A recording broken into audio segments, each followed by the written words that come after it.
Wait, what did I just get? Andrea es mexicana. ¿Qué soy? ¿Qué soy? Mexicana. Ah!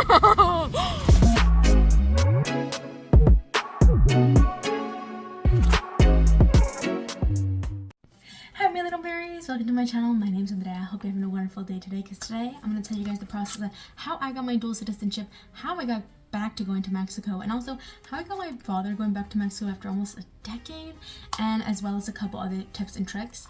If you guys are looking for a quick way to actually know how to get your dual citizenship, check out this video, and there's another one I'll link down below as well, or here at the eye, on actually quick things you need to know before you get your dual citizenship. And I also advise you guys to comment down any questions, comments, or concerns you guys have, because that's how you learn, and I will try my best to help you guys out.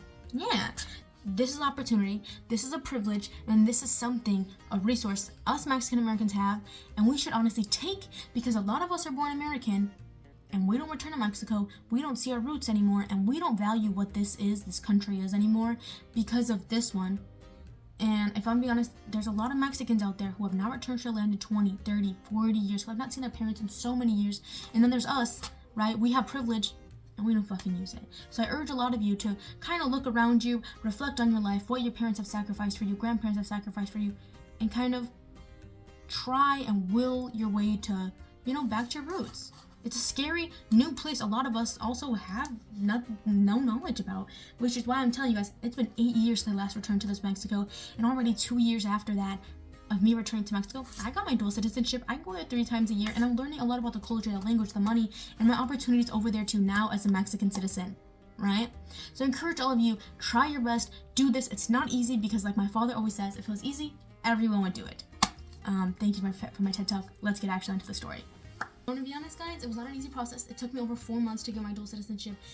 The people are not nice there to you when you get that, and as well as when you call. And I remember I went to a family party. It was my cousin's baptism, and my other cousin, she started going to Mexico, I think like in 2017 or 18, maybe 2019, but then COVID hit. She didn't go for a couple years, and she was wanting to return after COVID. And she goes, hey, like to me and my sister, would you guys want to come to Mexico? Me and my sister, being me and my sister, we said sure. And I honestly am very blessed and thankful to that cousin, because the trajectory of my life has changed, and that's how I am who I am now. So we ended up going to Mexico. We went to my mom's part, and the funny was, I would have never been there. My mom's side was more ranch. It was not on a map, and they're definitely more a little old school, if you know what I mean. And we were ranch, and it's hard to describe this in English, so hopefully make a Spanish version, which makes more sense, Alright, so yeah, so this is a couple things we did. We went on a parade. We went through the church, and then I went on stage with the music band. I don't know if the bandas, I don't know if I have a picture or video of that, but yeah. It was such a blessing to have gone to meet the people, see more of a different part of culture of Mexico, because I'm learning now Mexico is such a huge country, and it's so diverse in the types of Mexicans there are, that I'm like, why do we put ourselves in such little boxes when we are from so much culture? Yeah. So how I got into the process of getting my dual citizenship, well, it was around like September. I took this cool Texaco trip. When I started, we flew to Texas, had fun with family, and then we took a bus to Mexico. Like I said, I'm doing a ranking video of all the times of ways I've gotten to Mexico, because it's a learning experience every time. September, October, November, and part of December I called, and I never got never. Then I went onto their website and I made an account. If you guys have any questions, comments, or concerns how to do that, again, I have a video here. It can help you. So after I made my account online, I tried going on, I remember the first time was November 19th at literally 12:50 p.m. These were the options I got. I got visa, fe pública, pasaporte / matrícula consular / e-INE, right? I'm hopefully getting most of those soon, so I will let you guys know the process after, I get most of those. Yeah, but again, there was no availability, and there was nothing called dual citizenship. But then tell me why, December 9th, 2024 at 9 a.m., I got these, right? And you're like, ooh, girl, you're gonna get that appointment. Jail. No, I did not. They locked my account for a week, and then I was banned off the website. So then I had to wait a whole week to log back in. So you're not alone, right? But I had these options: registro civil, visas, fe pública, pasaporte, matrícula consular, e-INE, right? So registro civil, right? I clicked that. Obviously got locked out. But then a week later, December 16th, 2024, I got my appointment. You can tell there was nothing left around it. It was literally the second to last appointment. I got that. I called my dad, who was unfortunately gonna go to Mexico in December, January. So that man had to come back and cut his trip early. So a disclaimer, guys, when you go for your dual citizenship appointment, you need to get these things. This registro civil document, which is basically your family history, yours, your parents, your grandparent history, right? Another thing is you need your long version American birth certificate. Now, every state in the U.S. varies, right? But this is the closest one I saw. You gotta make sure it has the timestamp of when you were born, and that one of your parents is Mexican. If it just has your mom on there and your dad's the Mexican, he's not on your passport, it doesn't count. They need to know your dad is Mexican. You cannot use your state ID, or you can use your driver's license, or also a passport. I had all of them, so when they asked, I just gave them everything, and they were kind of like, you know. Another thing you need is your Mexican parent, obviously there. If they're dead, you need their death certificate and birth certificate.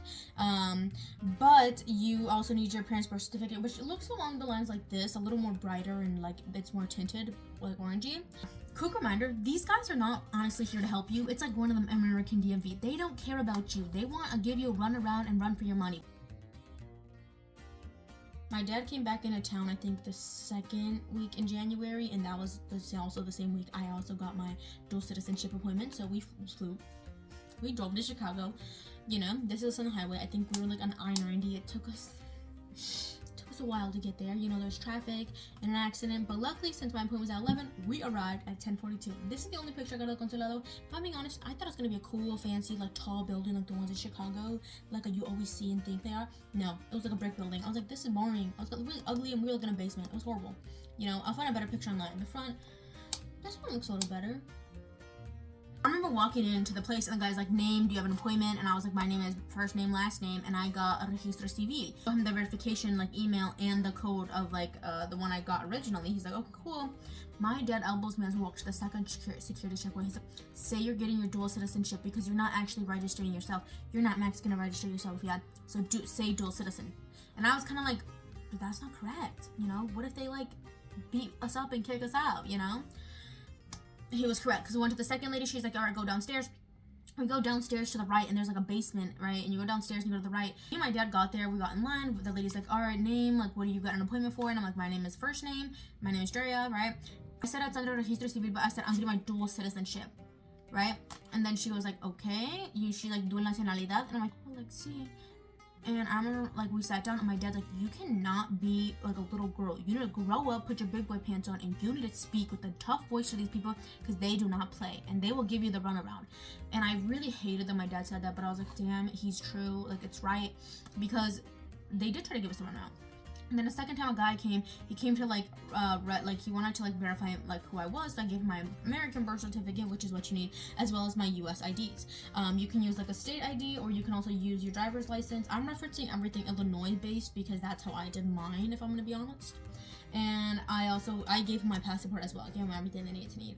Another thing they also needed, we sat down and then they called up my father and they needed to verify his they need to verify his Mexican birth certificate, which looks like this, which is pretty nice. I think they also used his passport. I don't think you need the Mexican passport, but they also wanted to see my parents' marriage certificate because my parents are married and they noticed that my mom was American and my dad is Mexican based on my birth certificate. So when they asked for the marriage certificate, we gave him them. So I remember the guy was like, oh, and your mom's birth certificate. And I was like, I don't have my mom's birth certificate. And then he's like, oh, but we need it. Like, you need to prove that she's your mom. I'm like, she's on my birth certificate. And why should my mom's birth certificate matter if my dad, who's Mexican, is the one giving me my papers? She should not matter. I have my dad's stuff and that's all it says online. But they ended up passing us. It ended up taking us 2 hours. I don't recall anything else special. They asked us more my mom's American because they were confused. They're like, why did your both grandparents say they were Mexican but your mom's an American? I was like, she just happened to get the luckiness of being born in America. And they're like, but you're fully Mexican. And I'm like, yes. Look, why doesn't your mom have her Mexican citizenship? And I was like, I don't know. I don't talk to my mom.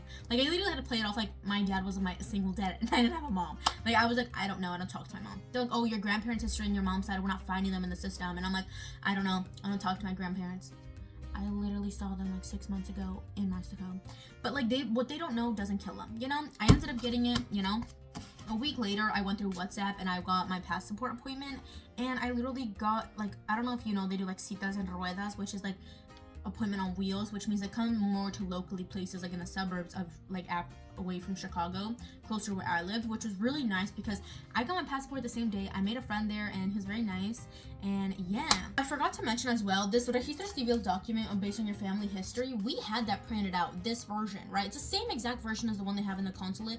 The same guy who was giving me the runaround about my mom's birth certificate, he's like, hi, like, we need a paper with your grandparents' history, like, you don't have it? And I was like, no. And he shows us, like, you don't have this paper? My dad quickly hits me and goes, yes, you do. And I look through my folder and I'm like, yes, I do. And I give it to the man, I slam it down, and he's over here like, this stupid girl has the paper. You know, he's like, I don't know if we can accept this. It looks like a different format. I don't know. It's the same damn paper. The only difference is that mine was black and white and his would have little gray tinted shadings in his. He goes to the woman next to him. He goes, I don't know. Hey, do we accept this? And she's like, as long as it has the information we need that's on the same paper, she should be fine. Right?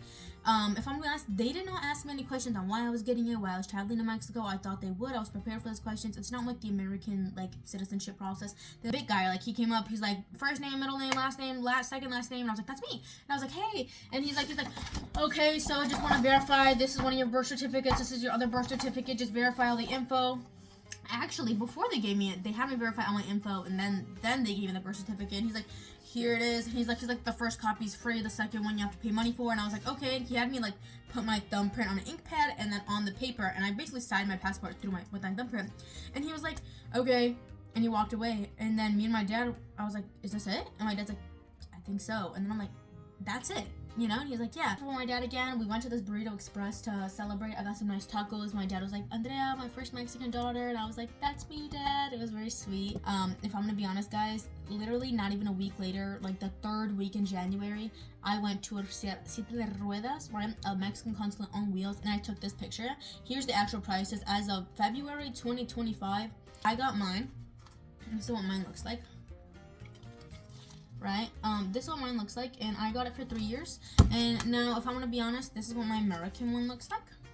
So that was my process. I'm sorry if it was like a little messy and didn't really make a lot of sense, but it did make a lot of sense at the time of it, and it was just very messy and annoying. But it honestly happened. I'm very blessed and grateful to have this opportunity. Again, if you have questions, comments, or concerns, let a girl know. And I really hope this, you know, kind of made you not feel alone, as in like how stressful it was, how annoying it was, how they were rude to you, and then also how they kind of were not the best. And yeah, hope you guys enjoyed this, and make life berries and jam.